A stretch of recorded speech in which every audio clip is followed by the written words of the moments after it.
au niveau de l'application de mes travaux en astrologie cyclique, il faut comprendre déjà que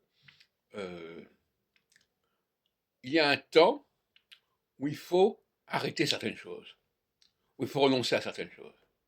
Comme André Barbeau en 1967, par exemple, dans les Sacrées Histoires, au début d'une phase équinoxiale, mais en réalité à la fin d'une phase solsticiale, puisque c'est les deux vont ensemble, puisque tout début est aussi la fin de quelque chose, eh bien, il renonce au zodiaque, par exemple.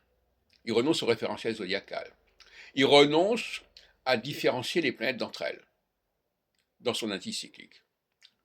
Et donc, là, il y a un renoncement typiquement équinoxial qui fait que Barbeau est un réformateur de grande envergure, même s'il n'a pas su faire les réformes nécessaires, mais psychologiquement, il a montré l'exemple de ce qu'il faut arriver, ce dont l'astrologie doit se délester. Il faut que l'astrologie, en tout cas, accepte de se délester de certaines choses.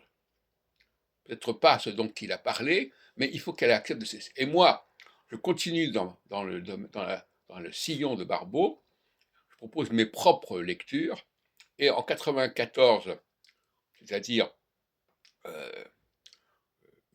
dans la même phase équinoxiale que Barbeau en 67, eh bien, c'est l'astrologie selon Saturne. À ce moment-là, je dis non, il ne faut pas essayer de faire la synthèse entre 5 planètes lentes, il faut choisir Saturne. Et là aussi, c'est un renoncement évident. Un renoncement que j'explique parce que l'astrologie, elle est de l'ordre du renoncement. L'astrologie ne peut pas absorber tout ce que fait l'astronomie. Elle doit élaguer, elle doit décanter. L'astronomie est un matériau dont on doit se servir, mais en aucune façon on doit être submergé par ce matériau, comme font beaucoup d'astrologues malheureusement.